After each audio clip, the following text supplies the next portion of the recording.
Sunday Night Production.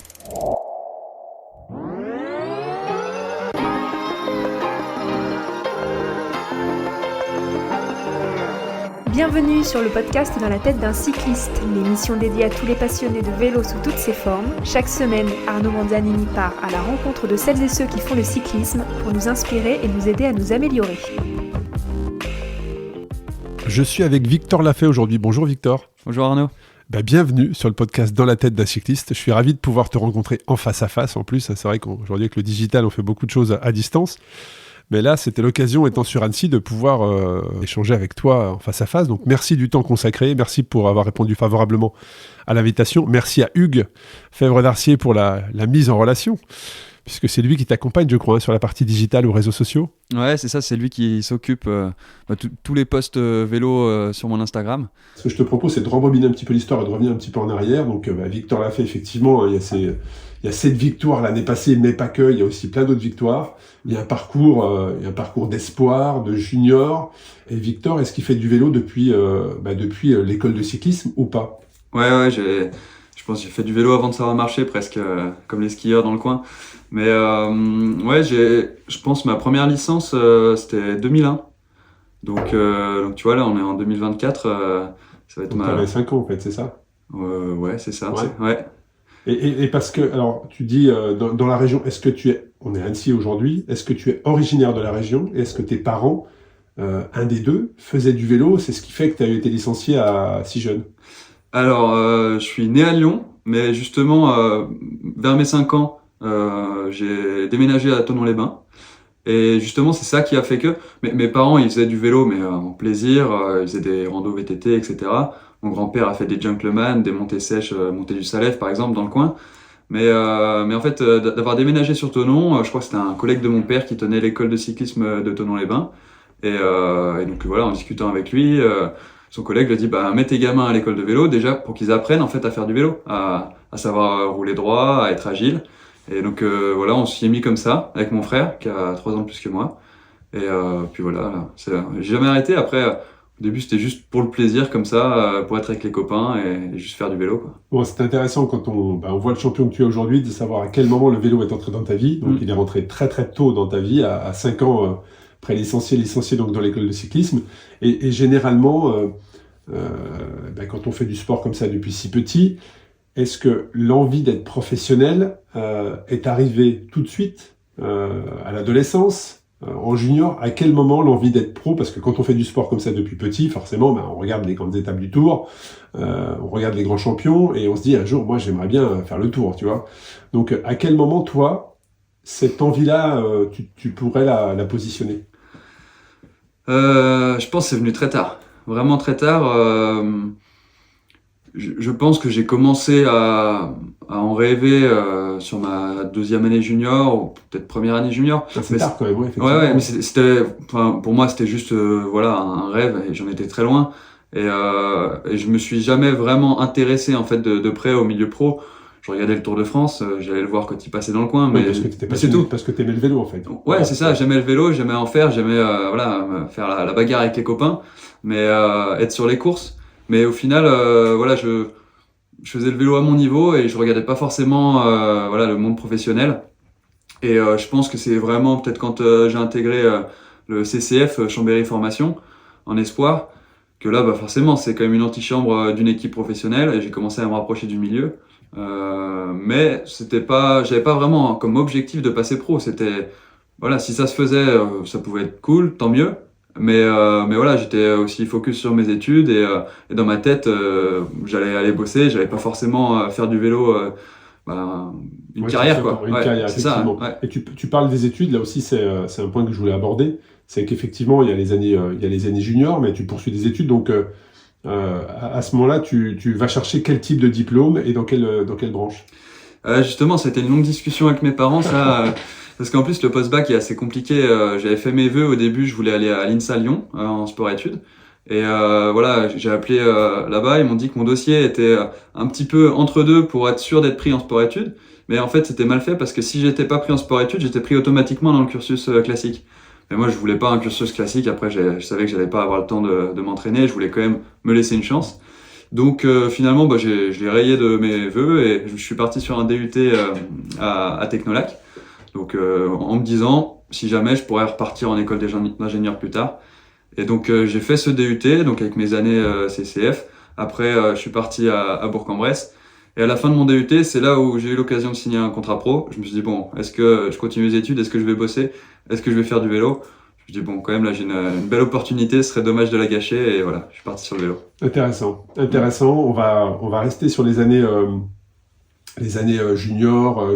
Là où on commence effectivement, où tu commences à avoir des résultats qui te donnent de la visibilité, donc des équipes qui commencent à te suivre et t'intéresser à toi. Mais il y a aussi, et là je voudrais m'arrêter parce que les gens qui suivent Victor ou qui ont découvert Victor l'année passée, il y a quand même eu des moments de galère avec une blessure qui a été, c'est mon avis, mais un carrefour à un moment donné. Hein. Ça aurait pu, ça s'est bien terminé, mais ça aurait pu tout arrêter.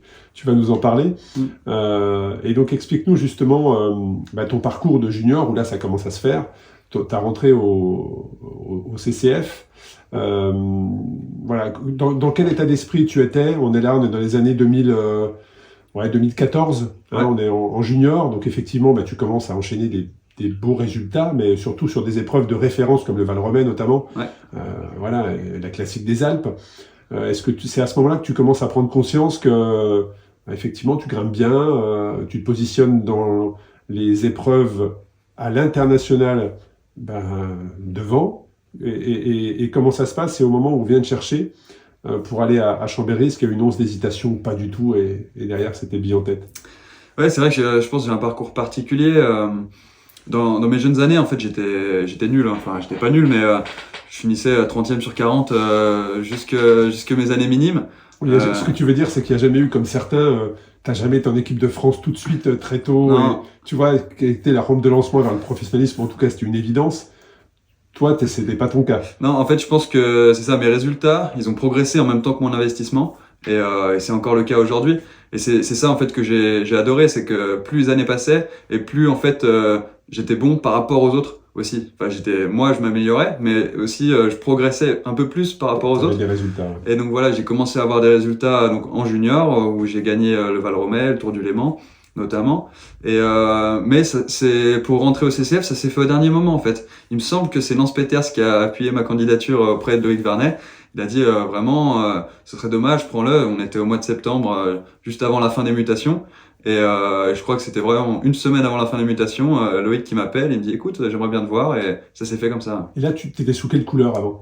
J'étais à Evian Vélo. Evian Vélo, effectivement. J'ai fait mes 7 premières années. Très bon club, ouais, j'ai très bon club formateur. J'ai fait mes 7 premières années à Thonon, à l'école de cyclisme de Thonon, qui après a fermé en fait.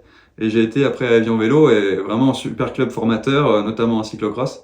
Et voilà, avec des bénévoles et des personnes vraiment incroyables, en tout cas, qui m'ont appris à vraiment aimer le vélo et le goût de l'effort. Et quand le téléphone sonne pour te proposer ce projet, donc d'intégrer le centre de formation d'AG2R La Mondiale à l'époque, ça a évolué depuis, notamment cette année avec des équipes, ce concept a vraiment changé. Tu te souviens de ce moment-là? Qu'est-ce que tu t'es dit, c'est une blague ou c'est la réalité? Non, j'étais super content. J'avais candidaté, mais bon, un petit peu tard. Hein. Je crois que j'avais candidaté au mois de juillet, donc voilà, les effectifs étaient déjà plus ou moins faits. Mais les résultats étaient là. Enfin, tu avais quand même des résultats avec toi qui pouvaient. C'est ça. N'avait pas nulle part. Mais en même temps, ils avaient déjà beaucoup de grimpeurs. Et je me souviens que Loïc, à ce moment-là, il disait bon, on aimerait bien aussi aller chercher des sprinters, etc. Donc je pense que c'est pour ça qu'il a longtemps hésité à me prendre. Et c'était aussi un petit peu un pari pour lui parce que j'étais pas en équipe de France. À cette époque, il y avait Rémi Rochat, Paris Peintre, notamment, qui eux, ils avaient fait de l'équipe de France, des championnats du monde. Ils avaient un parcours plus classique par rapport à ce que tu disais tout à l'heure. C'est ça, puis encore plus de résultats que moi. Donc forcément, c'était plus légitime de les prendre d'abord eux et ensuite moi. Et donc, tu vas intégrer le Chambéry, donc l'antichambre de l'équipe professionnelle. Et donc là, ça veut dire qu'est-ce qui se passe derrière? Tu structures ton entraînement. Est-ce qu'avant, tu avais un entraîneur? Ou est-ce que tu découvres vraiment un autre monde en intégrant le centre de formation? Ouais, j'avais quand même un entraîneur depuis mes années juniors. Mais c'est vrai que c'était pas... Enfin, je m'entraînais à mon rythme, on va dire quand même. J'aimais bien en fait me faire mal sur les séances, mais j'en faisais pas 4 par semaine. Donc je pense qu'en junior, je devais avoir 10 000 km, 12 000 max à la fin de l'année. Ouais, c'est là que tu vois le potentiel d'un champion, parce que quand tu me parles du nombre de kilomètres que tu fais l'année, comment tu t'entraînais, et qu'on voit aujourd'hui ce que tu fais, c'est là que tu vois qu'il y a un potentiel quand même très clairement qui est là, et physiologiquement, ça fait une différence. J'ai enregistré un épisode avant-hier avec une championne du monde de trail, qui est Marion Delespierre, à Lyon, et qui est médecin et championne du monde de trail. Et en fin d'épisode, une fois qu'on avait éteint les micros, on discutait justement sur est-ce que tout est tracé dès le départ, ou est-ce que c'est au fur et à mesure que les compétences se développent. Et en fait, je pense que physiologiquement, tu as un potentiel ou pas. Et après, au fur et à mesure du temps, tu l'exploites ou pas. Mais les choses sont, selon moi, écrites dès ta naissance. Et très clairement, je pense que quelqu'un qui a 10 000 km au compteur, derrière, quand on voit le potentiel que tu as, il n'y a pas photo. T'as des compétences, des capacités physiologiques que d'autres n'ont pas, très clairement. On rentrera peut-être dans les datas tout à l'heure, mais ça peut être intéressant. Mais en tout cas, de ce que tu nous écris, c'est intéressant. Et donc là, il y a déjà un premier carrefour, parce que si tu n'es pas pris au centre de formation, il se passe quoi derrière? J'avais d'autres équipes en tête, hein. Donc je sais pas si le parcours aurait été différent ou pas, parce qu'en plus mes 2 années au centre de formation ont été quand même bien embêtées par une blessure. C'était une excroissance que j'avais sur le fémur depuis très longtemps, je pense depuis ma naissance. Mais à ce niveau-là, ça, c'était pas possible. Ce qu'il y a, c'est qu'en fait, augmentation des entraînements, mine de rien, parce que forcément avant il n'y en avait pas beaucoup. Donc augmentation aussi du volume musculaire, et en fait voilà, le muscle venait frotter sur cette excroissance, ça a fini par déchirer le muscle, et derrière voilà, j'ai dû m'arrêter, opération, etc. J'ai eu des problèmes d'adhérence au moment de la reprise, donc je me suis fait arrêter pendant 13 mois sur les 2 ans. Donc c'est ce que j'allais dire. Tu rentres au centre de formation en 2015, et pendant effectivement donc 2015-2016, est-ce que ces 2 années sont faites de phases d'entraînement et puis de blessures? Ouais. Ou est-ce qu'il y a une grosse coupure et une reprise? Il y a une grosse coupure quand même c'était juste avant la ronde de l'Isère 2015, je me souviens, donc c'était peut-être début mai ou un truc comme ça.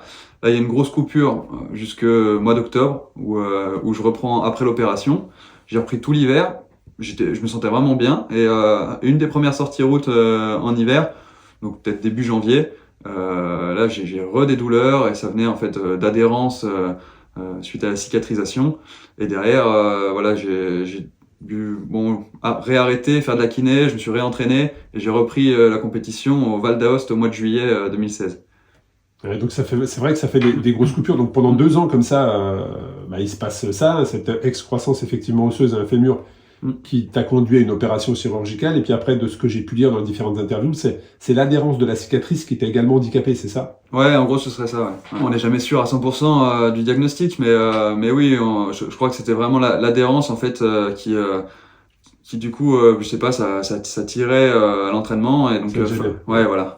Ouais. Et donc il y a 2 ans effectivement qui sont pas top, et derrière qui conduisent à un changement de club. Ouais. Là aussi, tout aurait pu s'arrêter, ou tu aurais pu reprendre un niveau élite, on va dire classique. Et est-ce que ça a été une déception pour toi? Est-ce qu'à un moment donné tu t'es dit voilà, c'était une chance effectivement d'aller voir le professionnalisme, mais est-ce que du fait qu'au bout de 2 années effectivement dans le centre de formation d'AG2R, qui ont été principalement 2 années de blessure, même s'il y a eu des résultats, attention, entre tout ça, est-ce qu'à un moment donné t'as vu le tableau plus noir qu'autre chose, ou le verre plus à moitié vide qu'à moitié plein? Ou est-ce que tu avais gardé confiance en toi? Non, au contraire, comme je t'ai dit, je suis rentré au CCF, mais c'est vrai qu'il y en a beaucoup, ils avaient que ça en tête, passer pro. Moi, pas du tout. Moi, je voulais juste en fait apprendre un peu le métier, et je pense que j'étais même pas encore, j'avais pas encore la mentalité pour me dire voilà, maintenant tu fais ce qu'il faut pour passer pro. Donc j'étais encore beaucoup trop à la cool, et au contraire, j'ai profité aussi des moments où j'étais blessé pour vivre normalement comme n'importe quel étudiant à cet âge-là, et ça m'a fait du bien. Et derrière, j'ai le plus vécu ça pour me relancer, me remettre dedans, de changer d'équipe. Et en plus cette fois-ci à Bourg-en-Bresse, c'était vraiment différent, parce que CCF, on était que entre jeunes, quand même tous plus ou moins ambitieux, ça se passait très bien, on avait un super groupe, mais pour avoir l'expérience, ça venait surtout de l'encadrement. Et là, quand j'arrive à Bourg-en-Bresse, il y avait des vieux, entre guillemets, des mecs qui étaient en fin de carrière, notamment Fred Brun qui redescendait de chez les professionnels. Et en fait, voilà, ces mecs-là, ils m'ont pris sous leur aile, et ils ont tout fait pour que j'apprenne à mieux courir, à mieux m'entraîner, mieux gérer mon alimentation, enfin tous ces trucs-là. Et puis surtout, ils étaient autour de moi en course et ils faisaient tout pour que moi je performe. Et des fois au détriment de eux, leur propre performance.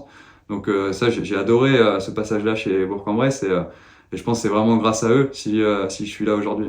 Quelque part, cette blessure t'a indirectement mis entre les mains de personnes qui t'ont relancé, qui t'ont partagé leur expérience. Donc tu étais effectivement en première loge et un petit peu comme le dernier, tu sais, le petit favori. Les gens t'ont porté pour justement performer. Et puis là, t'es relancé très clairement parce qu'il n'y a plus de blessures.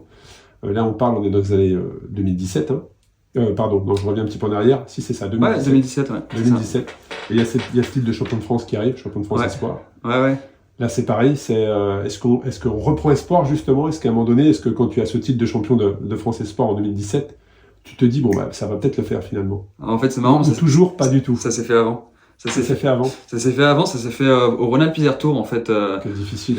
Qui est difficile et c'est une classe 2, on court avec des équipes pro et puis voilà, j'ai montré que ça allait bien sur cette course-là et en fait très rapidement, voilà, j'étais en contact avec Cofidis et en fait c'était quasiment fait. J'avais pas encore signé mais c'est quasiment fait avant le championnat de France et je pense que le championnat de France a appuyé le truc et alors, ce qui veut dire est-ce qu'à ce moment-là, tu travailles avec un agent? Non. Ou est-ce que c'est en direct? Alors, je travaillais pas avec un agent. Alors, c'était en direct, mais il y avait aussi mon directeur sportif ou manager de l'équipe de Bourg-en-Bresse qui a aussi géré entre guillemets la relation, le rôle d'agent. Christian Milesi qui était mon entraîneur aussi et en fait c'est lui donc qui discutait donc, avec Cofidis. Mais c'est vrai que à l'époque le manager c'était Sanker et il est venu manger avec nous à Bourg-en-Bresse justement à l'occasion, je crois que c'était c'est pas une assemblée générale mais avec tous les coureurs. C'était pas les coureurs mais tout le staff du club et les partenaires et du coup on a fait ça peut-être au mois de septembre 2017 pour signer au 1er août 2018.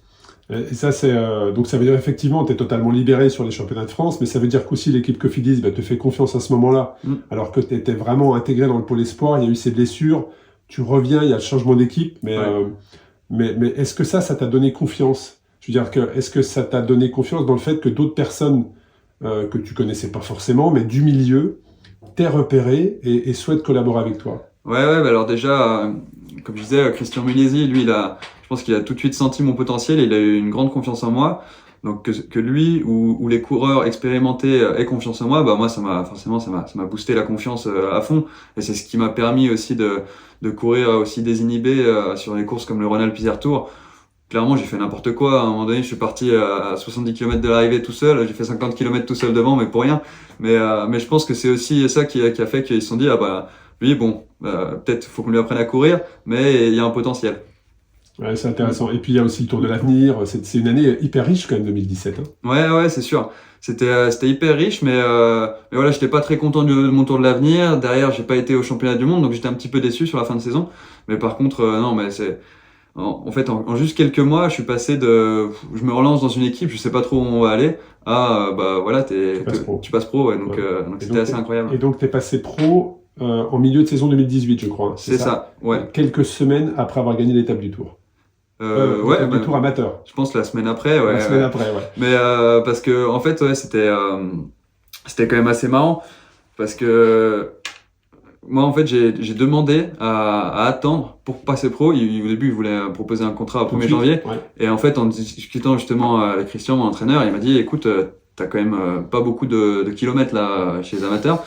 Il dit, ça va te faire bizarre de passer chez les pros. Donc peut-être c'est mieux que tu fasses un début de saison avec moins de pression. Ouais, ça c'est hyper intéressant ça. Et partir au 1er août. Et donc c'est pour ça, ça se faisait encore pas beaucoup à l'époque. Ouais, c'est presque un risque, tu vois, en disant, attends, là, t'as l'opportunité d'y être au 1er janvier. Ouais, c'est ça. Mais je trouve que c'est hyper réfléchi, justement, c'est tout à ton honneur. Ouais, ouais voilà, on voulait vraiment prendre le temps et être sûr de pas griller les étapes. Ouais. Et alors comment, ma question là, c'est plus à titre personnel, comment t'as vécu ça au niveau mental, c'est alors que tu pouvais, effectivement, Cofidis était prêt à t'emmener avec toi dès le 1er janvier, toi tu décides d'attendre le 1er août dans le milieu de saison. Comment tu vivais les courses amateurs à ce moment-là? Tu vois ce que je veux dire? Sachant que toi, quelques mois plus tard, t'allais rouler dans les pelotons professionnels. Comment t'as vécu ça? Est-ce que ça a été justement un gros booster et ça t'a permis de tenter plein de choses, des attaques que t'aurais pas forcément fait avant? Comment tu l'as vécu ça au niveau des émotions? Ouais, bah alors, je profitais en fait surtout d'être avec l'équipe et voir même des fois, j'essayais de plus endosser ce rôle, d'aider ceux les jeunes qui voulaient eux passer pro. Par exemple, il y avait Rémi Rochat qui était venu à Bourg-en-Bresse cette année-là et sur certaines courses, je préférais l'aider lui à performer parce que moi je savais que pour moi c'était fait. Après, j'ai par exemple c'était au Tour de Savoie où j'ai pu aller jouer la victoire d'étape et ça j'étais content de pouvoir accrocher une étape du Savoie à mon palmarès, parce que c'est vrai que c'est une course importante pour une équipe de la région. Mais ouais, au contraire, je pourrais juste avec le plaisir tenter des choses, mais c'était pas non plus à me dire faut que je gagne le plus de courses possible avant de passer pro. Non. Ouais. T'étais pas dans cet état d'esprit. Non. Et puis donc, il y a ce passage professionnel et ça fait quoi? Ça fait quoi pour la première fois qu'on met le maillot, la première fois qu'on roule en peloton avec des pros? Ouais. Comment tu l'as vécu? Alors j'avais été stagiaire sur quelques courses l'année d'avant, donc ça j'avais déjà découvert. Mais c'est vrai que les premières fois on met le maillot et on roule pour les champions dans l'équipe. C'est vrai que ça fait bizarre et pour le coup on a envie de se dépouiller. Et je crois que ma première course, je sais pas si c'était la première, mais je crois que c'était le Tour du Limousin justement avec Nicolas Hédet qui a remporté le classement général. Et la dernière étape, je crois que c'était Manu Morin aussi qui était stagiaire, donc moi j'étais pro, lui était stagiaire, et on a roulé toute la journée. Et c'était ultra motivant justement d'être déjà dans ce rôle-là, de rouler dans le peloton toute la journée. Moi, j'adorais ça en fait, ce rôle d'équipier et de se dire en fait tu dépenses sans compter jusqu'à ce que t'aies plus rien. Et aujourd'hui c'est différent, je peux plus trop le faire, mais non, c'était vraiment une super expérience. Et comment tu pourrais expliquer aux passionnés qui écoutent ce podcast ou d'autres même, passionnés de sport tout simplement, la différence de rythme entre un peloton, une course professionnelle et une course à haut niveau amateur? Est-ce que ça roule de la même manière? Est-ce que c'est des attaques qui sont plus intenses chez les pros ou alors tout simplement qui sont plus nombreuses chez les amateurs? Quelle est la différence? Tu vois ce que je veux dire? Ouais, je vois. Après, je pourrais pas dire actuellement parce que je pense que ça a bien changé le monde amateur. On m'a dit que ça s'est beaucoup plus structuré avec les divisions, et voilà, je pense que maintenant ça court un petit peu plus comme chez les pros. Mais c'est vrai qu'avant, il y avait des courses qui étaient un peu décousues. Il y en a d'autres, on savait où ça allait se passer. Par exemple, la Bellegarde, tu sais très bien où ça va se passer. Ça se passe très clairement. J'ai eu la chance de la faire 2 fois. Tu sais très clairement où ça se passe. C'est ça. Et moi, je préférais carrément ces courses-là où du coup, ça se fait à la pédale. Faut juste te placer à l'endroit où t'as besoin. Et après, derrière, c'est les jambes qui parlent. T'as moins de loterie aussi chez les pros. En fait, c'est ça. C'est que la course, souvent, tu sais où elle va se passer. Elle est écrite par les rôles de chacun aussi, peut-être. Ouais, par les rôles de chacun. Et puis aussi parce que t'as une grosse difficulté souvent à un endroit et tu sais très bien que les équipes fortes, c'est là qu'elles vont essayer de faire quelque chose. On voit que ça change de plus en plus, ça se décante de plus en plus tôt. Donc c'est intéressant. Maintenant, faut arriver à anticiper les stratégies des autres équipes. Donc, mais c'est vrai que quand je suis arrivé, c'était à cet endroit, forcément ça va partir. Alors t'avais toujours en début de course la bataille pour l'échappée. Puis derrière, ça roulait. Et puis à la fin, c'était sur la dernière heure. Souvent, tu avais les points stratégiques. Ouais, ça c'est hyper intéressant aussi que tu nous partages ça. Et puis donc il y a ce passage professionnel, mais l'année 2018, il y a quand même une 2e place au championnat d'Europe, quelques centimètres derrière Marc Hirschi. Marc Hirschi, effectivement. Là aussi, qu'est-ce que ça a généré chez toi? Une frustration, parce qu'un titre de champion d'Europe, ça peut changer. C'est quelques centimètres. On sait derrière les résultats qu'ont eu Marc Hirschi et l'explosion qu'il a eu en 2022, je crois. Là aussi, comment tu as vécu cette médaille d'argent? Non, j'étais un petit peu déçu, forcément. J'étais un peu dégoûté. C'était surtout stratégiquement, en fait, à un moment donné, Marc Hirschi était en échappée, mais on avait Aurélien avec lui, pareil peintre. Il y avait aussi peut-être Damien Touzé devant. Donc on s'est dit, nous, on est dans une bonne situation. Et moi, en fait, je cassais les relais derrière dans le peloton pour vraiment essayer de les laisser filer. Et jusqu'au moment où, en fait, il faisait très chaud ce jour-là, on me dit, oh, Aurélien a des crampes, Damien a pété. Je dis, oh là là, mince, c'était la panique à bord. Ouais, c'est ça. Et donc, en fait, j'ai passé 2 tours entiers à chasser et j'avais peut-être 1 minute 30 ou 1:40 à boucher sur Marc Hirschi. Alors, j'ai de la chance, je crois qu'il a eu un petit problème mécanique aussi. Mais du coup, on s'est retrouvé à 3 un sprint avec Fernando Barcelo, que j'ai retrouvé chez Cofidis, et Marc Hirschi. Et puis voilà, dans le sprint, ça se joue à quelques centimètres, millimètres, j'en sais rien. J'ai même pas demandé la photo finish.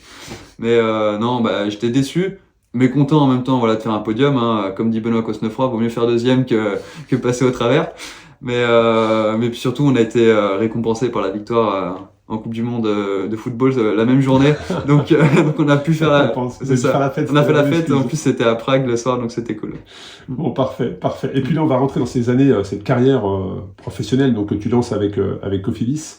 Alors on va pas refaire toutes tes victoires, hein, c'est pas le but, et toutes tes places, mais juste parler peut-être se concentrer sur la découverte des tours.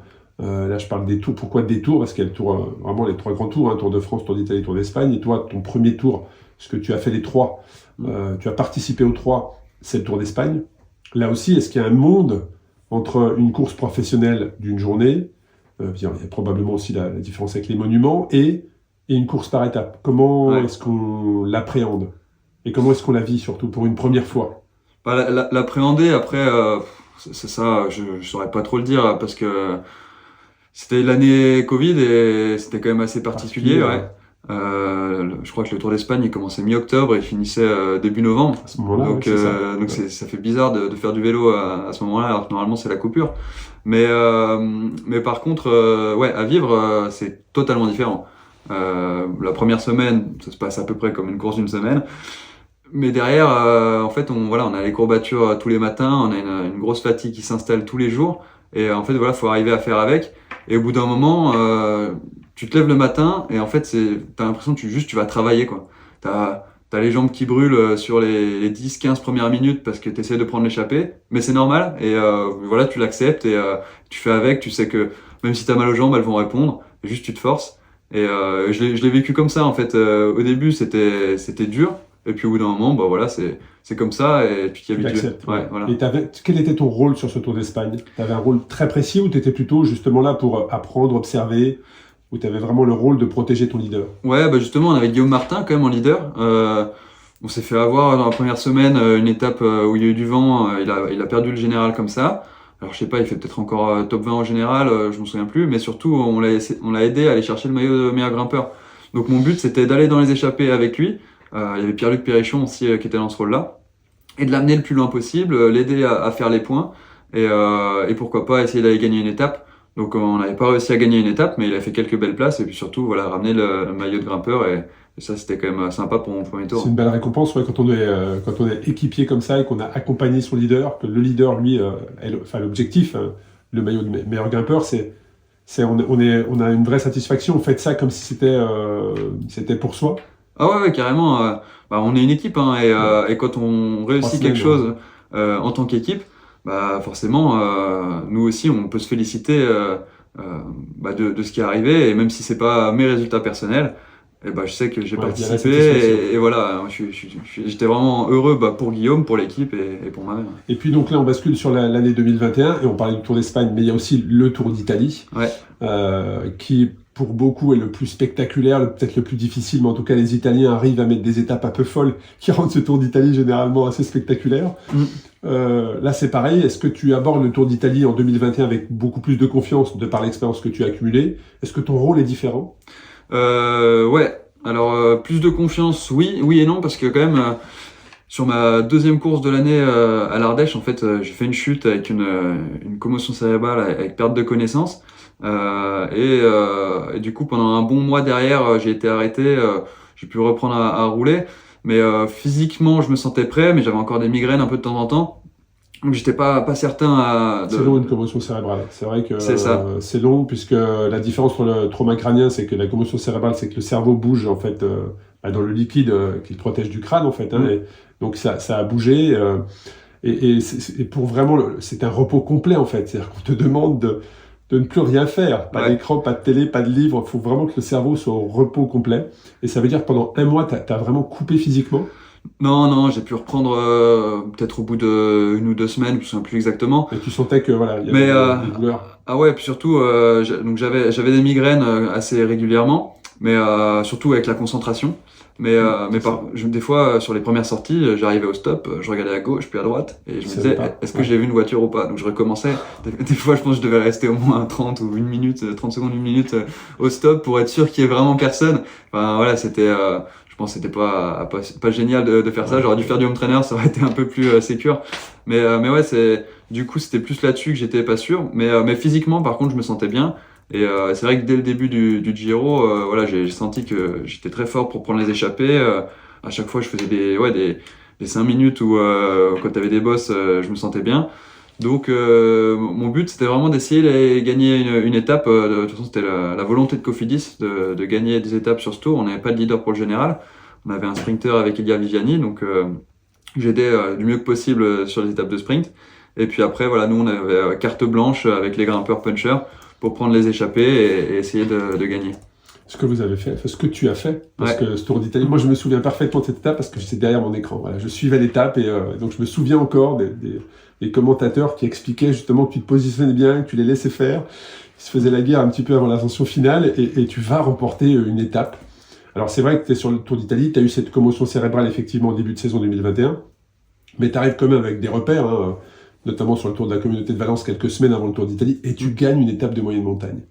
Et là, c'est pareil. Donc, j'ai eu Cyril Saugrin, que je connais, qui a gagné avant à Aubervilliers une étape du Tour de France. Donc, j'ai pas souvent en face de moi des personnes qui ont gagné une étape sur un grand tour, mais le Tour d'Italie, quand tu gagnes une étape, il se passe quoi dans ta tête, quoi? Oh, bah c'est incroyable. C'est incroyable parce que c'était ma première victoire pro, déjà. Et, exact, ouais. Ouais. Et puis en fait, sur le moment, t'y crois pas, tu te dis, waouh, vraiment. Mais alors, c'est la question que je voulais te poser parce que j'ai encore regardé les images en préparant cet épisode en début de semaine et tu parais totalement serein. Alors, tu lèves les bras, bien évidemment, mais on sent que tu maîtrises plutôt tes émotions, quoi. Alors qu'à l'intérieur, ça bouillonne. Ouais. Bah, en fait, tu te demandes un peu ce qui se passe, mais c'est vrai que. Ouais, je me souviens, j'ai fait la montée à fond. Je me retournais, je voyais des motos, je savais pas trop s'il y avait des mecs derrière. Bon, en fait, ils étaient assez loin, donc j'aurais pu profiter un peu plus. Mais tu pédales jusqu'au dernier mètre. Ouais, parce qu'en fait, on se rend pas compte. Mais quand tu te retournes et que tu vois les motos, tu te dis, bah, ça se trouve, il y a un mec qui est juste derrière, tu vois, qui peut surgir. Mais ouais, j'ai pédalé à fond jusqu'à la fin. Et après, bah ouais, c'est vrai que c'est quand même une explosion d'émotions et c'est génial. Je pense que c'est des émotions, on aurait du mal à les vivre en dehors du sport. Ouais, très clairement. Puis même toi, je pense que tu peux en parler et les personnes en face de toi ne peuvent le comprendre que si elles l'ont vécu. Même là, tu vois, on en parle. Tu peux pas me le décrire parce que moi, je l'ai pas vécu. Donc, je pense que tu comprends ce que je veux dire. C'est une émotion tellement particulière que uniquement seuls ceux qui l'ont vraiment vécu peuvent vraiment comprendre ce que ça génère. Mais il y a une question effectivement que j'avais pas pensé à te poser. Mais dans ce que tu viens de dire il y a quelques minutes, j'ai envie d'en parler, c'est quand tu roules pour Elia Viviani à ce moment-là, très clairement, c'est les 2 ou 3 années qu'il a passé à Cofidis, bon, il était quand même en dessous de ce qu'il avait pu faire avant et même un peu après. Donc quand on roule comme ça avec un champion qui est vraiment, lui, dans la phase compliquée de sa carrière, comment est-ce que ça se passe? Parce qu'il y a ce qu'on voit dans la presse et tout, mais ce qui est dans le bus, on regarde l'équipe, très clairement. Et quand on est avec un champion comme celui-ci qui doit bien comprendre qu'il est en difficulté, comment est-ce qu'on fait en tant que coéquipier? Comment est-ce qu'on lui parle? Comment ça se passe? Bah, c'était un petit peu compliqué parce qu'il avait énormément de pression. Bah oui, très clairement. Il attendait. C'est ça, c'était le Tour d'Italie, il y a eu même une étape qui arrivait chez lui. Et du coup, je pense qu'il s'était mis une pression énorme et ça se sentait. Tu vois, nous, on n'avait pas du tout la pression pour les étapes moyenne montagne, mais c'était vraiment. Le bonus. Voilà, si vous faites tous groupe péto, c'est pas grave. Enfin, vraiment, c'est ça le truc. Si vous êtes dans l'échappée, tant mieux. Vous y êtes pas, c'est pas grave. Et par contre, pour les sprints, je pense que l'équipe avait peut-être trop mis la pression parce que je pense que déjà lui, il se la mettait énormément. Donc ouais, ça, c'était un petit peu compliqué. Il a fait des belles places. Il n'est pas passé si loin de la victoire que ça. Mais bon, faire 2e, 3e, c'est pas une victoire et c'est ça qui est dur dans le vélo. Hein. C'est que gagner, c'est compliqué. Et je pense que vous êtes 200 au départ, il n'y en a qu'un qui gagne. Hein. C'est ça, donc faut être dans un état d'esprit, faut arriver à être relâché, je pense. Et je pense que ce relâchement, il a pas réussi à l'avoir juste à la fin de ses années Cofidis. Je pense que voilà. Alors je sais pas s'il avait déjà signé son contrat ou pas, mais je pense que ça lui a fait du bien. Et c'est là, on a vu, il a gagné 4-5 courses quasiment d'affilée. C'est vrai. Ouais. Et c'est ce relâchement que d'ailleurs moi j'ai réussi à avoir au départ du Tour l'année dernière. C'est difficile de consciemment arriver à l'avoir, mais des fois on sait pas trop pourquoi. Et c'est dans ces moments-là en fait qu'on se sent le mieux sur le vélo. Mais est-ce que Viviani, il peut aussi y avoir la barrière de la langue. Est-ce qu'il vous partageait tout ça, Non. ou est-ce qu'il était vraiment avec son clan et Non, lui il partageait pas trop tout ça. C'est vrai que je pense qu'il était quand même un petit peu pas renfermé, mais isolé peut-être. Un petit peu isolé. Après voilà, il parlait avec notamment Sabatini ou un petit peu avec Simone Consoni, mais surtout avec Saba. Et nous, bah voilà, à table, c'est vrai qu'on n'échangeait pas énormément avec lui, alors qu'avec Simone beaucoup plus. C'était un petit peu compliqué parce que bah lui, c'était voilà l'expérience, il a fait des grosses équipes, le leader. Donc c'est pas moi qui allais aller le rassurer, alors que moi j'étais un rookie et un petit genou. Donc voilà, j'essayais de faire au mieux pour l'aider sur le vélo, et après voilà, je pouvais pas faire grand chose de plus pour lui. Ouais, c'est intéressant ce que tu dis. Moi je le comprends, c'est que effectivement même si tu avais envie de l'aider, bah, c'était quand même un peu la star de l'équipe, quoi. Voilà, il y avait beaucoup de choses autour de lui, même s'il est en difficulté, on n'ose pas trop pour pas être maladroit. Donc voilà, j'avais pas forcément pensé à axer sur ça, mais le fait que tu aies cité Viviani, bah forcément. Quand tu vois ce grand champion qui performe sur route, qui performe sur piste, mais qui, les années Cofidis, effectivement, ont été compliquées pour lui. En tout cas, pour toi, le Tour d'Italie, tu as coché sur ta to-do list de ta carrière professionnelle, gagner une étape d'un tour, ça, c'est fait. Est-ce que ça a libéré des choses en toi par la suite, dans ton approche de l'épreuve, dans ton approche de ta carrière, de manière générale? Ouais, bah je pense que là une première victoire c'est important, et c'est toujours un passage où derrière je pense que ça nous libère, on se dit bah voilà, c'est possible, je l'ai fait, parce que tant qu'on gagne pas en fait c'est quelque chose qu'on a du mal à se dire est-ce que vraiment je peux y arriver, quand on en rêve, mais c'est difficile aussi quand on n'est pas le leader, c'est ça, je trouve que c'est un peu cruel, c'est que dans une équipe aujourd'hui, au départ d'une épreuve, tous les coureurs ont un rôle très précis à faire dans l'étape. Ouais. Le premier tiers, le dernier tiers, le dernier kilomètre, l'ascension. Là.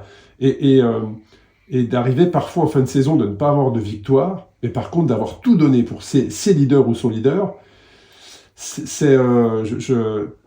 peut être frustrant parfois, tu vois ce que je veux dire? Ouais. Mais après, quand tu arrives en renégociation de contrat, en fin de contrat, tu vois, faut...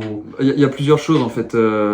Quand on est équipier et qu'on est jeune et qu'on progresse, bah en fait c'est pas grave, parce que justement on progresse d'autant plus à se dépouiller pour quelqu'un que quand on essaye d'en garder pour faire un possible résultat et possiblement gagner.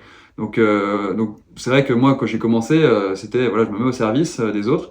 Et c'est comme ça que voilà, petit à petit on gravit les échelons, petit à petit on peut avoir ce rôle d'électron libre où en fait t'as ta carte mais t'es pas leader, ce que j'ai eu souvent chez Cofidis, et avec cette carte là on peut arriver à s'en sortir pour gagner. Mais c'est vrai qu'après bah il y en a, ils font toute une carrière en tant qu'équipier, c'est très difficile d'être reconnu en tant qu'équipier en fait pour re-signer ses contrats en tant qu'équipier, parce que c'est vrai que les équipes regardent d'abord les résultats. Ils veulent d'abord des mecs qui arrivent à gagner ou qui arrivent à marquer des points, parce que maintenant c'est important. Oui, c'est ça. Mais en même temps, voilà, quand certains s'inscrivent dans des rôles d'équipiers et qui sont entre guillemets irremplaçables, enfin qui font très bien leur boulot, ben derrière c'est quand même valorisé.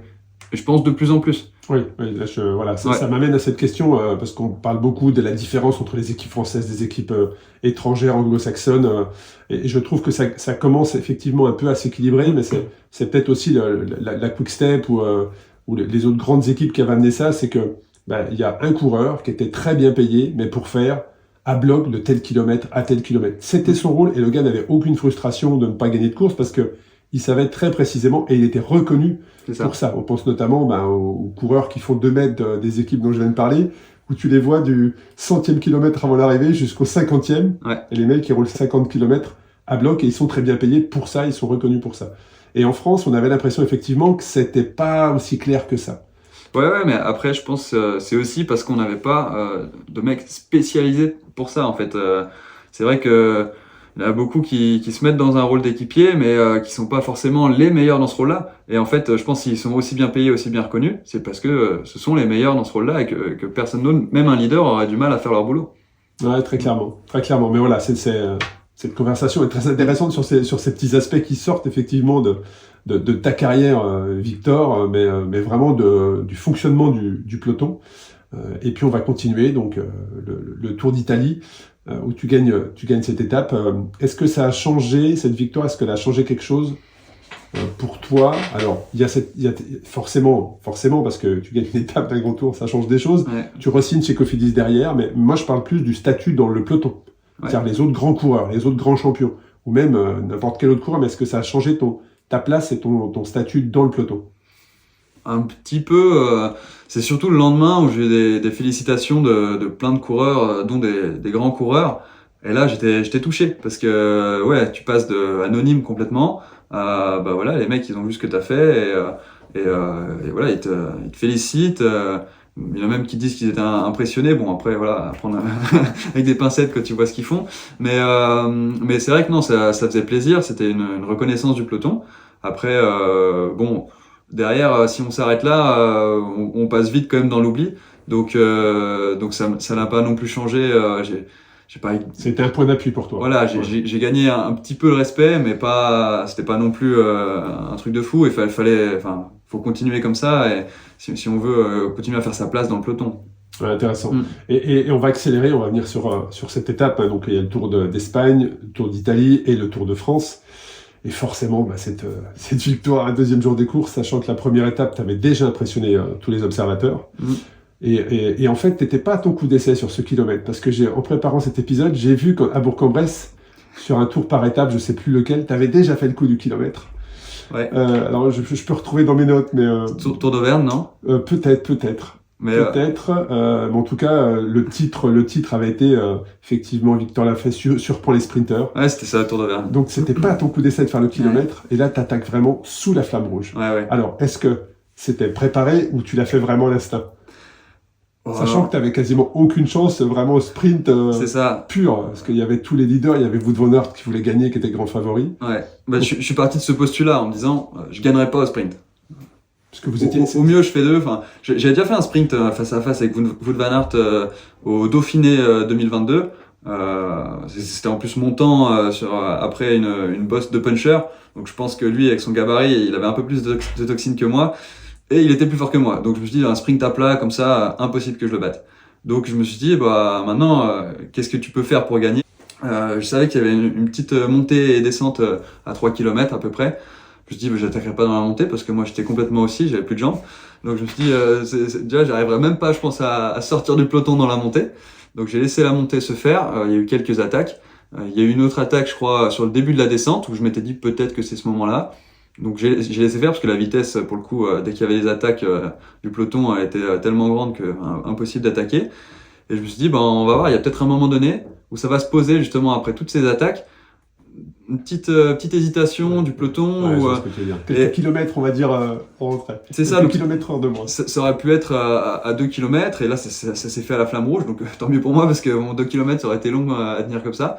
Mais ouais, j'ai senti, alors je sais pas si c'était que tout le monde se résignait en fait à un sprint du coup avec Wout van Aert comme favori. Il avait quand même 3 équipiers, dont Jonas qui traînait un petit peu derrière. Tant mieux pour moi. Mais c'est vrai que je pense que tout le monde s'est dit, maintenant on arrive dans le dernier kilomètre, on va se concentrer, essayer de prendre une bonne position pour le sprint. Et c'est ce moment-là où ça a ralenti un petit peu. On est peut-être passé de 55 à 50 km/h. Et je me suis dit, en fait, c'est même pas je me suis dit, faut y aller maintenant. Ça s'est fait naturellement. Je l'ai senti, en fait. Je l'ai senti. Je restais un petit peu derrière. J'avais vu il y avait Simon Yates, David Gaudu qui traînaient un peu derrière. Je les soupçonnais de vouloir faire un peu la même chose. Et puis finalement, ils y sont pas allés. Donc, moi, je suis parti. Vraiment sur les images, hein, t'es vraiment dans les tout derniers, voire le dernier de ce groupe-là, parce que c'est pas un peloton. Hein, non, on est une vingtaine. On est une vingtaine. Ouais. Et on voit dans les images effectivement que tout de suite tu prends, t'as le jump quoi, très clairement, même si t'as les jambes boxy. Moi, je suis parti au sprint, hein, clairement. On voit tout de suite que tu fais l'écart. Et donc tu attaques. On voit cette image d'hélicoptère. Et dans ta tête, j'imagine que les jambes effectivement, ça doit être compliqué. Mais il se passe quoi sur ce dernier kilomètre? Ouais, justement, en fait, je pars au sprint et je me souviens que j'avais les jambes qui explosaient. J'avais pas encore passé le premier du groupe qui roulait, mais par contre, j'avais déjà une différence de vitesse qui était énorme. Je crois que j'ai un pic à plus de 65 km/h, alors que tu vois, si eux ils étaient à 50, mine de rien, tu passes quand même vite à côté. Donc c'est pour ça que j'ai pris vite de la distance. Et je suis parti au sprint parce que je me suis dit, il faut pas qu'il y ait quelqu'un qui prenne la roue, parce que sinon c'est cuit. Et par contre, au bout de peut-être 10 secondes d'effort, 15 secondes, je me suis dit là, t'as fait une grosse bêtise, parce que impossible que tu puisses rouler comme ça jusqu'à la ligne. 1 kilomètre à quasiment 60 à l'heure, c'est 1 minute quand même. Quand t'as fait 15 secondes au sprint et que t'as plus rien, c'est compliqué de continuer à pédaler. Mais après voilà, c'est le tour. Il y a une adrénaline qui est énorme. Je pense que tu déconnectes complètement. Ah, puis j'ai jamais eu autant d'adrénaline. T'es pas totalement déconnecté, hein. La douleur, tu la sens. Tu sens que tes jambes, elles sont tellement lourdes. Je savais même pas. Enfin, mon corps pédalait entre guillemets tout seul parce que je contrôlais plus rien. J'avais tellement de toxines que c'était impossible de moi contrôler le pédalage. Par contre, j'ai vu ça après. En fait, j'avais l'impression que j'emmenais gros, que j'arrivais pas à emmener le braquet. Et en fait, j'ai regardé, j'ai fait 1 minute à 125 tours minute de cadence. Sur les SMH, moi c'est ce que je me suis dit aussi. Est-ce que c'était en faux plat descendant? Parce que tu tournes les jambes vraiment. Alors, il y avait peut-être un petit peu de faux plat descendant ou de vent de dos, je sais pas, parce que c'est quand même 60 à l'heure sur 1 minute. Tu fais pas ça sur du plat, ou du moins pas avec du vent de face, ça c'est sûr. Quel braquet? Je sais pas, mais 125 tours. Je me souviens, j'ai remonté une dent à 300 mètres. J'ai dû peut-être redescendre à 110, 115 tours. Et je me dis, t'emmènes trop gros là. Alors qu'en temps normal, quand t'emmènes gros, tu sais que tu t'es tombé à 80 tours. Je pense que c'est ça qui m'a sauvé, c'est qu'en fait j'avais plus de force pour emmener du gros braquet. Mais par contre, voilà, j'arrivais à tourner les jambes et finalement, la puissance, c'est si t'arrives à tourner les jambes, t'as moins de force à mettre. Et tu gagnes l'étape devant Wout van Aert, donc ça se joue à 2 mètres, hein, enfin, ou même pas une demi-seconde, je sais pas. Enfin bon, ils arrivent vraiment dans la roue. C'est vrai que je me suis pas retourné, ou peut-être brièvement à un moment donné, et en plus tellement j'étais dans l'effort, j'ai rien vu, je voyais trouble. donc juste je regardais devant et je voyais où était la ligne. Je me dis bon pour l'instant ils m'ont toujours pas doublé, donc je continue de me donner à fond. Mon corps me criait d'arrêter. Il me disait non mais arrête là, c'est pas possible. Mais voilà, moi je me disais si je me fais doubler, oui j'arrêterai. Mais tant que je me fais pas doubler, je donne tout ce que j'ai et juste on verra quoi. En tout cas cette image où tu lèves les bras et je trouve qu'elle est c'est une super belle image du Tour de France quoi. Tu vois, c'est ces moments-là qu'on veut regarder. C'est quelqu'un qui s'y attend pas, qui donne tout et qui gagne, et on voit tout de suite que derrière c'est Romain Bardet qui vient de féliciter, je crois, qui était dans le groupe. Et comment tu réalises ça en fait? En fait c'est pareil, c'est des émotions énormes, et je pense que si elles sont aussi énormes, c'est parce qu'il y a aussi toute la frustration, tous les efforts, tout. Je pense, alors je sais pas si c'est pareil pour tous les coureurs, hein, mais toutes les émotions positives, négatives, emmagasinées avant, elles explosent à ce moment-là en fait. Et comme au Giro, par exemple, quand j'avais gagné, c'était aussi cette commotion, toutes les blessures, les galères, tous les moments un peu de doute, et tout s'envole à ce moment-là, tout explose, et c'est indescriptible, mais en fait c'est une libération énorme en fait. On se sent juste heureux, juste de la joie, et tout le négatif s'en va quoi. Alors c'est vrai que l'équipe Cofidis n'avait pas gagné sur le Tour depuis des années, et toi dès la deuxième étape, je crois même que tu étais le seul coureur français à gagner cette année-là en 2023. Et derrière, je pense que là très clairement, maintenant Victor l'a fait. Alors autant tu l'as dit sur le Tour d'Italie, ça n'a pas changé grand-chose. Ouais. Est-ce que là, je te repose la même question, est-ce que cette étape a changé quelque chose? Ouais, quand même. Là c'est sûr, parce que en Italie c'était en échappée. En plus, il n'y avait pas vraiment de puncher grimpeur dans l'échappée. Donc c'était bien. Enfin, gagner une étape sur un grand tour, c'est quand même quelque chose. Mais là, c'était avec les favoris. En plus, en faisant quelque chose d'un peu inattendu. Surprenant. C'est ça, de surprenant, c'est ça, c'est le mot. Et donc forcément, ça plus. Physiquement, c'est plus la veille, je pense que j'ai marqué les esprits. Oui, exact. Parce que finalement, le deuxième jour, j'étais vraiment pas bien toute la journée. J'ai souffert parce que je pense que j'avais trop donné. On peut le dire, la première étape, tu es le seul à suivre les 2 grands favoris au sommet d'une bosse, et tu te retrouves tout seul avec eux 2. Et là, effectivement, tout le monde s'est dit, mais... il sort d'où? Qu'est-ce qu'il fait? Est-ce que là, ça t'avait donné confiance aussi, ou... Alors, on est dans un autre registre le lendemain, ça n'a rien à voir, sur un sprint, sur... Confiance et frustration, parce que j'avais des jambes de feu, et j'ai pas su en profiter pour aller gagner. Et le soir, j'étais hyper frustré, je pensais au maillot jaune, je me dis, purée, c'était la première étape Là, t'as mal joué stratégiquement. Physiquement, t'étais bien. Stratégiquement, t'as mal joué. Et je pense que ouais, j'ai ruminé, etc. Et c'est pour ça aussi que j'ai rien lâché le deuxième jour. J'avais un point de côté toute la journée, j'étais pas bien. Je pense que je m'étais beaucoup trop donné la veille.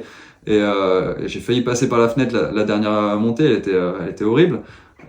Mais j'ai réussi à tenir. Et je pense que ouais, j'ai un peu explosé. J'ai fait la cocotte minute en fait jusqu'à ce moment du kilomètre. Et là, j'ai relâché la pression dans le kilomètre. Et je pense que c'est ça qui m'a aussi donné des ailes. Alors, tu parlais du maillot jaune, mais tu repars la 3e étape avec le maillot vert. Ouais. Là aussi, c'est aussi, tu vois, pour un grimpeur. Ouais, c'est improbable.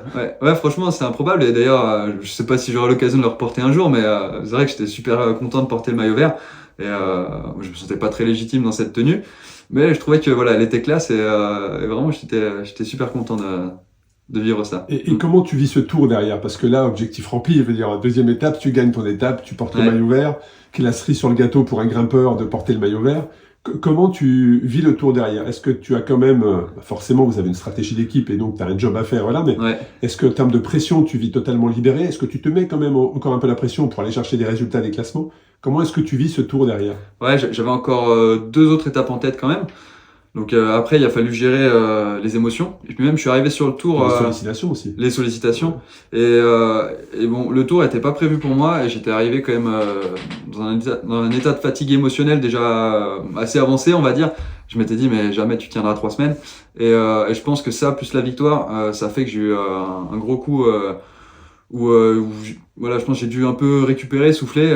Les Pyrénées, j'étais nul. Je lâchais avec les sprinters, c'était incroyable. Alors que première étape, j'étais dans les meilleurs.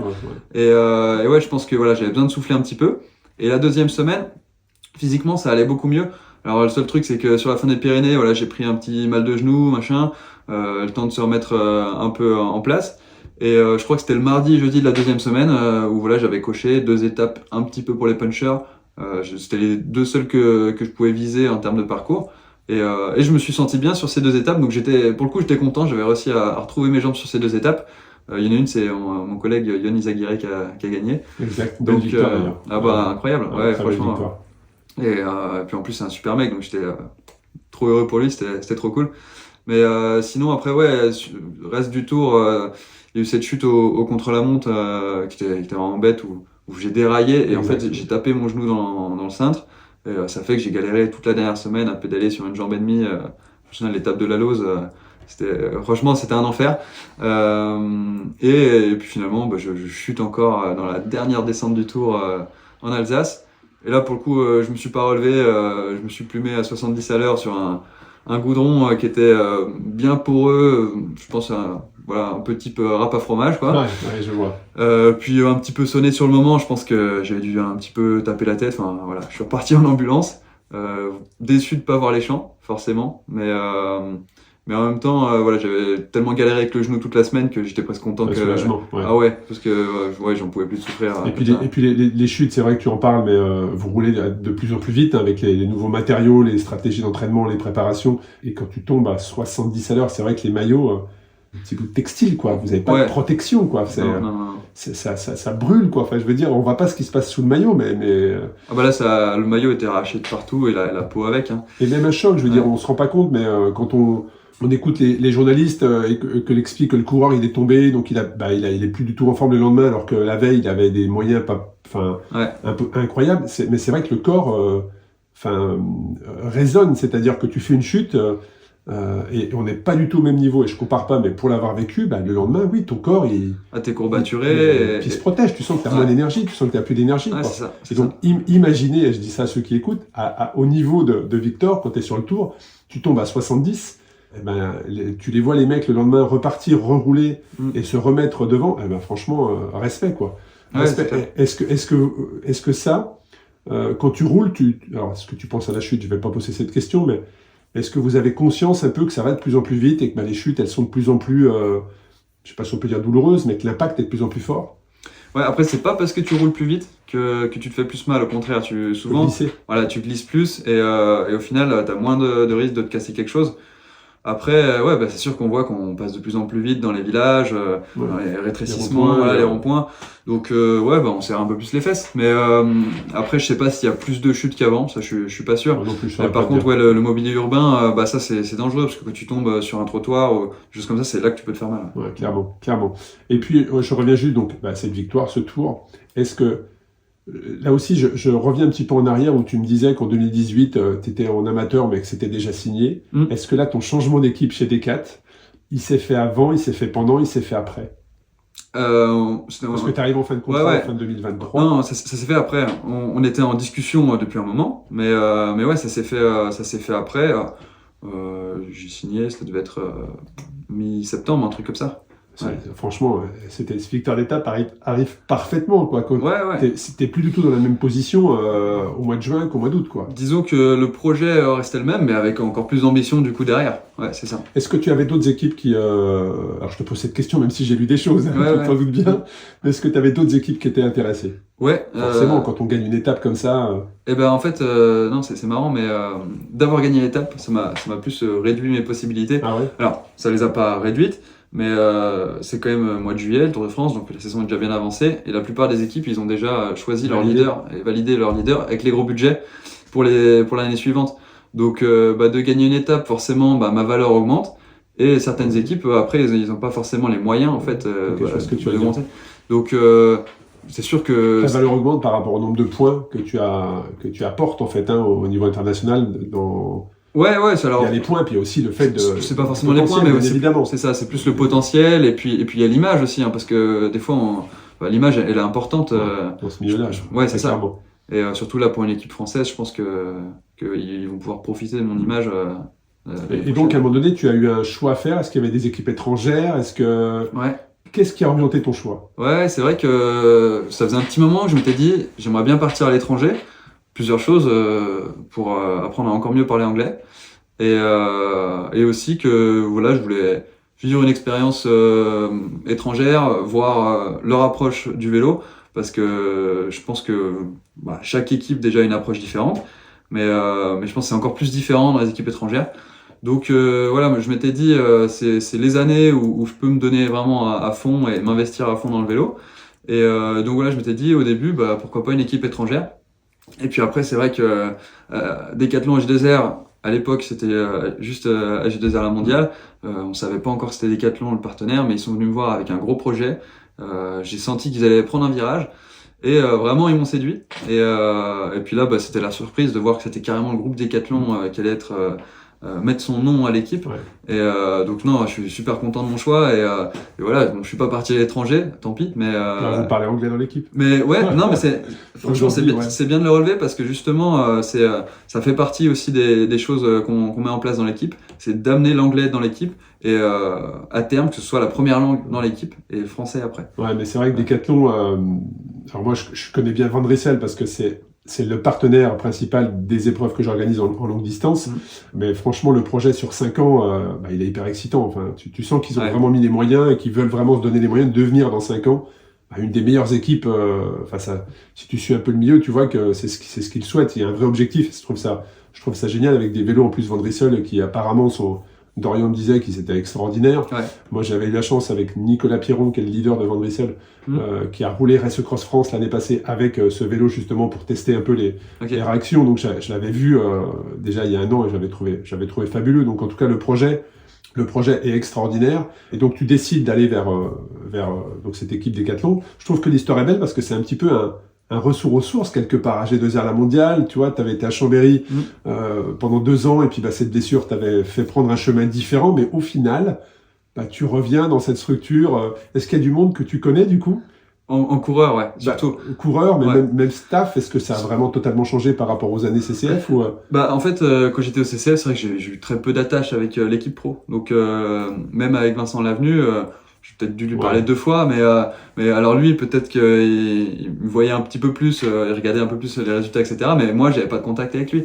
Donc non, au final, alors il y a quelques staffs qui sont passés justement du centre de formation à l'équipe pro, que j'ai retrouvé là-bas. Mais sinon, c'est surtout les coureurs. Alors là, je vais venir sur un segment en plus. Tu parlais des équipes étrangères, de l'approche, des gains marginaux, data, tout ça. Est-ce que toi, tu es un coureur professionnel qui est attaché aux data? C'est-à-dire, est-ce que tu vas mesurer ton sommeil, mesurer tes watts? Est-ce que tu regardes vraiment tes data après chaque entraînement, ou est-ce que tu laisses ça à ton entraîneur qui te débriefe et qui te lise entre les lignes ces points-là? Ou est-ce que t'es pas du tout attaché à ça et t'es aux sensations? Je vais dire les deux en fait. Alors, il y a pendant la course et à l'entraînement. C'est peut-être aussi des choses différentes. Puis il y a même, pour moi, je suis beaucoup dans le ressenti. Mais du coup, j'aime bien aussi savoir pourquoi je me sens bien, pourquoi je me sens pas bien. Et ça, c'est avec les data qu'on peut arriver à analyser. Par exemple, quelque chose, je sais pas comment l'expliquer, peut-être c'est la fatigue nerveuse. Mais souvent, je me sens mieux, plus réveillé, si je dors un petit peu moins qu'un petit peu plus. Donc je vais être souvent mieux, alors peut-être pas faire sur une course à étapes, mais pour les courses d'un jour, si je fais une nuit de 7 heures, je vais être mieux que si je dors 10 heures par exemple. Okay. Donc c'est intéressant ça. C'est bien de connaître ça. Et je pense que ouais, c'est peut-être parce que je suis un petit peu plus nerveux, etc. Parce que sinon peut-être je sais pas, trop dormi, je me sens pas réveillé. Je sais pas trop exactement comment ça marche. Mais voilà, ça c'est avec la data, faut analyser ça en fait pour savoir derrière l'exploiter quoi. Et toi qui es un coureur professionnel, donc chez Decat, tu as le statut chez l'équipe Decathlon chez 2R, tu as le statut de leader en 2024. Ouais. Donc ça veut dire que est-ce que tu regardes aussi ce qui se passe dans les autres équipes? Là, je parle des gains marginaux, c'est-à-dire qu'aujourd'hui, est-ce que pour toi la référence c'est la Jumbo? Est-ce que c'est UAE? Est-ce que c'est une autre équipe? Quel regard tu as sur justement cette performance? Ouais, c'est vrai, déjà j'attache quand même beaucoup d'importance au matériel et surtout maintenant, c'est clair, ça fait la différence. Avoir du bon matériel, ça fait vraiment la différence. On a beau dire, alors pas forcément en montagne dans un col. Dans un col long, c'est la rigidité, t'en as pas besoin. L'aéro, t'en as pas beaucoup besoin quand c'est raide. C'est le poids. Mais tout le reste de la course, que ce soit surtout dans les descentes, faux plats descendants, dans les relances, avoir un vélo qui réponde bien, qui soit bien aéro, qui roule vite, c'est devenu important. Donc c'était ça aussi qui m'avait plu dans ce projet-là. Le Van Rysel qui a un vélo exceptionnel avec des super roues Swiss Side dessus. Donc là-dessus, voilà, j'étais séduit par ça. Et derrière, c'est sûr que comme je disais, en fait, depuis tout petit, mon investissement il augmente. Et du coup, je vais chercher là de plus en plus les gains marginaux et le petit truc qui peut faire que je vais encore progresser. Donc c'est pour ça, ouais, je regarde aussi ce que font les autres et que ce soit sur les positions sur le vélo, parce que ça aussi c'est énorme. On parle d'un bon vélo, mais si on n'a pas une bonne position sur son vélo, derrière, en fait, le gain il est nul. Ouais, le bon casque, on voit aussi que une équipe comme EF, cette année, ils ont eu des casques qu'on utilisait avant au chrono, mais maintenant ils les mettent sur route. Ouais. Donc c'est hyper intéressant de voir comment tout ça évolue. Ouais. Et selon toi, l'équipe la plus performante sur ça aujourd'hui, la plus qui est portée vraiment sur les gains marginaux, qui poussent la recherche au maximum, même si, ce qu'il faut le savoir, Decathlon, et pour avoir visité le site Van Rysel, donc le Between Village à Lille, est la deuxième entreprise française à consacrer autant de budget après Renault sur le R&D. Ouais. Donc c'est clair que c'est très très poussé. Les vélos, les casques dont vous êtes équipés sont poussés au maximum sur l'aérodynamisme. Mais est-ce qu'il y a une équipe pour toi qui est la référence aujourd'hui dans le peloton professionnel? Disons que c'est difficile à dire. Niveau matériel, je pourrais pas dire. Parce que comme tu dis, Van Rysel, on fait un investissement énorme. Si ça se trouve, on a le meilleur matériel.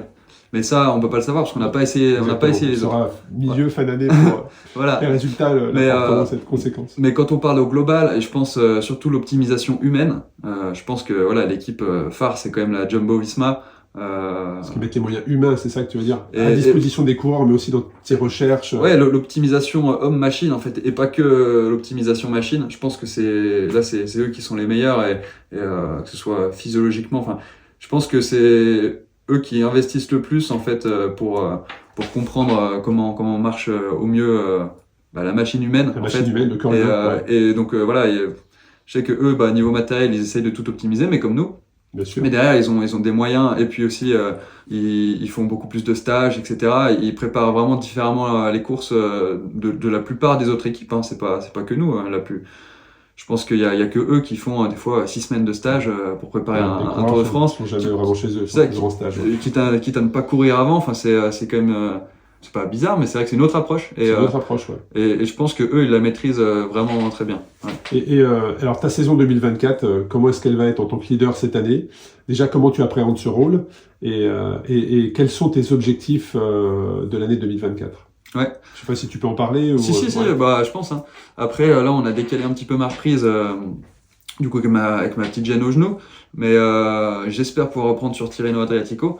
À la base, j'avais déjà un premier bloc objectif, justement, avec Strade Bianche, Tirreno et notamment Sanremo. Strade et Sanremo que j'ai jamais fait. Donc, j'espère pouvoir quand même aller sur Sanremo et être fort. Ouais, clairement, Sanremo, je pense qu'en plus, ça peut être dans mes cordes, dans mon registre, parce que c'est quand même une montée de puncher. Ouais, pas très raide, il faut de la force. C'est pas que le rapport poids-puissance, là, c'est aussi, voilà, il faut avoir de la puissance, quitte à être un peu plus lourd. Franchement, ça aurait de la gueule de voir Victor Lafay dans la dernière ascension, je demande que ça. Bah ouais, j'aimerais bien. Alors, voilà, on verra si cette année, ça passe en termes de timing, ça va être un peu serré. Mais j'aimerais bien au moins la faire pour découvrir, pourquoi pas pour les années suivantes. Sinon, mes gros objectifs, là, ça va être les Ardennaises. Avec la Flèche Wallonne, hein, qui est une course qui me correspond vraiment bien, mais un petit peu plus axé sur Liège-Bastogne-Liège cette année, alors que l'année dernière, par exemple, c'était l'inverse. Je m'étais préparé juste pour la Flèche. Liège, en plus, voilà, j'ai appris une semaine avant que j'allais la faire, donc c'est vrai que c'était du bonus. J'avais pas du tout préparé la distance, j'avais pas fait l'entraînement de plus de 4h30. Ouais, parce que la distance, tu fais bien de... C'est totalement différent, c'est ça. Les monuments, c'est 1 heure, voire 1h30 de plus. Donc voilà, faut s'entraîner pour. Mais je pense que Liège, c'est une course qui peut vraiment me convenir, avec des montées voilà, de 5 minutes maximum. Et répéter ces efforts-là, je pense que ça peut être mon truc. Ouais. C'est vrai que j'ai eu la chance de discuter avec Christian Meyer, le fondateur de Service Course en Espagne, à Nice, et j'ai eu la chance de rouler, on a roulé tous les deux pendant une journée, et il me disait que l'épreuve la plus difficile auquel il a participé, qu'il a vraiment détruit et ruiné, c'était Liège-Bastogne-Liège. Ouais. Pour toi, quelle est l'épreuve aujourd'hui qui t'a le plus marqué, qui a été la plus difficile? Je sais pas trop, mais en tout cas, j'ai un souvenir de mon premier Liège. 2020 justement, l'année Covid, j'avais justement pris le Covid avant, depuis un mois, j'avais pas fait de sortie depuis 3 heures. Je me retrouve à faire la Flèche Wallonne. J'ai réussi à amener mon leader Edu Serrada au pied du dernier mur, mais voilà, j'ai fini complètement mort. Et là, je fais Liège, j'arrive à basculer la Redoute, et derrière, j'ai lâché, mais sur le plat des Forges. Mais alors que c'était sur le plat, quoi. Mais j'en pouvais plus. J'avais des crampes de partout. Et je me souviens, j'ai terminé. J'arrivais même plus à pousser 200 watts dans la Roche au Faucon. J'ai failli monter à pied. T'avais plein de mecs qui me passaient. Impossible de prendre les roues. Et je suis passé de justement. Quand tu passes la Redoute, normalement, voilà, t'es dans les 50 premiers. Ouais. T'es quand même pas trop mal. Enfin, surtout là, en plus. Elle est longue, en plus. Hein. Bah ouais. Et je finis quasiment dernier. Je me fais rattraper par le dernier groupe Eto. À la Flamme Rouge parce que j'arrivais même sur le plat, même en descente, j'arrivais pas à prendre les roues des mecs, et je pense que j'ai rarement fini dans un état voilà aussi vide, plus d'énergie, plus de jambes, plus rien, quoi. Et la Belgique, c'est vrai que moi encore la semaine dernière, tu vois, j'étais en Belgique reconnaître le parcours de Race Across Belgium, et donc tous ces beaux monuments dont tu parles, comment tu appréhendes, parce qu'il y a une vraie pression, un vrai stress dans le peloton pour aborder la Redoute, le mur de Grammont, le mur de Huy, enfin tu sens qu'à l'approche, hein, ça se place. Ouais. Ces forts pourcentages-là, toi, comment tu les appréhendes? C'est très court, hein. Moi, la première fois que j'ai fait ces monuments, je me suis dit, mais c'est déjà fini. Mais par contre, c'est super, c'est très dur, mais c'est pas très long. Ouais. Donc c'est hyper tonique, quoi. Ouais, moi, c'est ce que j'aime. Hein. Clairement, c'est mon truc. J'aime bien quand on va chercher des puissances assez élevées dans des murs comme ça. C'est là où je me sens le mieux. Je suis quand même assez à l'aise en danseuse. Et à ces puissances-là, dans des murs comme ça, tu montes en danseuse. Donc moi, c'est ce que j'aime. Après, c'est sûr que le placement, voilà, c'est toujours très tendu. Tout le monde veut être devant à ce moment-là. La descente avant la Redoute, elle est assez impressionnante. On prend vraiment une grande vitesse. Donc c'est pas mon moment préféré. Mais en même temps, voilà, t'arrives dans un état de stress au pied du mur où ça fait que ça, plus l'adrénaline, tu sens pas tes jambes. Et c'est des moments qui sont vraiment exceptionnels, et j'adore faire ces montées-là. Là, tu nous expliquais la première partie de la saison. Est-ce qu'il y aura des tours pour toi au programme cette année? Ouais, alors pour l'instant, c'est sûr qu'on a surtout axé sur le Tour de France, mais avec une possible Vuelta derrière à enchaîner. Je pense que l'équipe a aussi l'ambition d'essayer de me faire gagner sur les 3 grands tours. Il y a Nance Peters aussi qui est dans le même cas. Donc voilà, si le Tour de France se passe bien, que je récupère bien, et ben pourquoi pas faire une petite Vuelta derrière, voilà, pour essayer d'aller chercher une victoire. Et puis après, je pense qu'on aura aussi Ben O'Connor pour le classement général là-bas. Donc avec quand même des bonnes ambitions. Bon, écoute, on arrive sur la fin de l'épisode. Est-ce que tu as un message à faire passer aux personnes qui écoutent cet épisode, qui font du cyclisme ou pas, qui te suivent ou pas? Quel message tu pourrais leur faire passer aujourd'hui? Ouais, en tout cas, surtout faites-vous plaisir en fait. Moi, je sais que c'est ce qui marche pour moi et je pense que c'est ce qui marche pour la plupart. Il y en a, ils prennent du plaisir voilà, dans leur investissement et en faisant attention aux moindres détails. Il y en a qui prennent du plaisir dans l'entraînement, d'autres qui prennent du plaisir justement en décontractant après l'entraînement. Mais le but, c'est de se trouver un objectif pour se motiver. Et derrière, voilà, c'est de garder un équilibre et jamais être trop dans la contrainte, parce que c'est pas bon. Et si on fait ça, c'est parce qu'on aime ça et parce que voilà, on a envie de vivre des émotions et de se faire plaisir. Donc juste voilà, amusez-vous. Et moi, en tout cas, c'est en m'amusant que ça marche et que je vais chercher des résultats. Ouais, on l'a compris effectivement de par ton parcours. On a bien vu qu'effectivement, à aucun moment tu t'es mis la pression et plus le temps passe, plus justement tu t'entraînes, tu te consacres à ce qui est devenu ton métier, mais qu'à aucun moment tu t'es pris la tête dans ta jeunesse à dire faut absolument que je sois professionnel, il faut absolument que je fasse le tour. On a vu que c'est arrivé avec le temps et que le potentiel il est juste énorme. Un grand merci Victor d'avoir consacré du temps pour le podcast et puis tout le meilleur pour la suite, mais surtout sur cette année 2024 avec ta nouvelle équipe Décathlon AG2R la mondiale. Merci Arnaud, en tout cas c'était cool de discuter avec toi. Merci.